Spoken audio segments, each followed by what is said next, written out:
Welcome Outriders to this week's State of Play, where we briefly reflect on the current state of Outriders, from nerfs to inventory wipes, player doubts to passions, and from farming Legos to farming classism.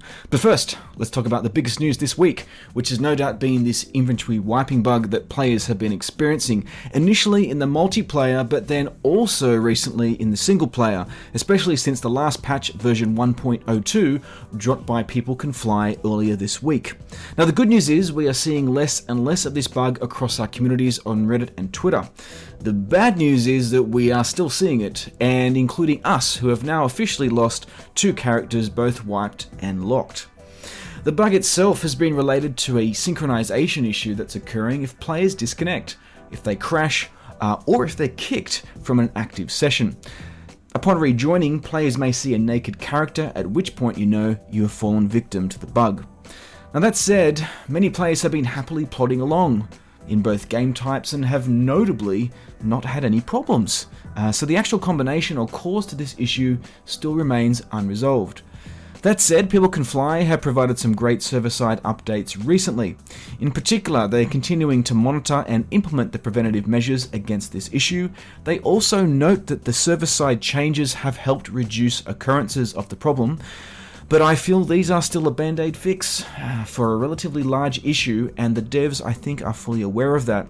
That said, PCF also advised that they are testing a new client-side patch fix that they'll issue and provide updates on soon, and I think we can all agree as a community we are looking forward to hearing more on that soon. Speaking of inventory, with the recent number of nerfs made to bullet abilities amongst other class relative abilities, players have been sharing and constructing some more anomaly based builds, some that have seemingly shown off the true effectiveness of the class, and I think arguably what the devs may have been planning for originally.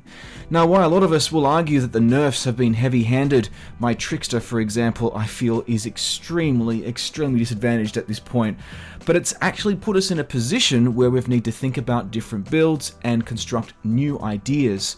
And I think we're seeing a lot of that creativity in response with builds across all 4 classes being shared. If you want to check out some of those, follow us at Outriders Universe on Twitter and you can take a look at some of the builds we've been sharing most recently.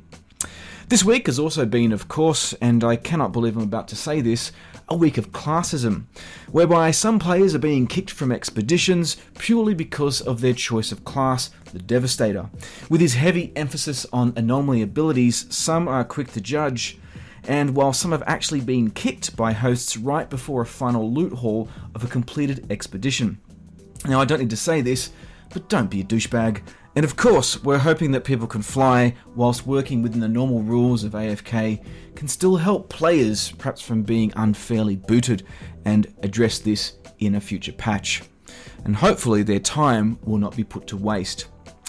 And if wasting your time is not on your agenda, then you might be interested to learn of the development of more farming approaches this week.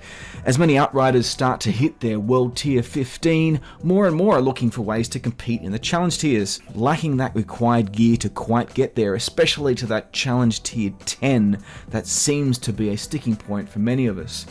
The good news is that you can indeed still complete the sequence of wild hunts for guaranteed legendary weapons, and indeed the bounties for guaranteed armor. Just be sure to visit Trenchtown and speak to Ujio and Noah to restart the quests that you began earlier, once you have of course completed them for the first time. Of course, there are more options available to you to increase your world tier and your challenge tier, and we'll be sure to continue sharing those on the Twitter. As I said, if you haven't checked us out, subscribe, like, follow, do all the things you do at Outriders Universe. I am your host, Ogaz. Thank you for joining us for this State of Play, and we'll see you next out at Enoch.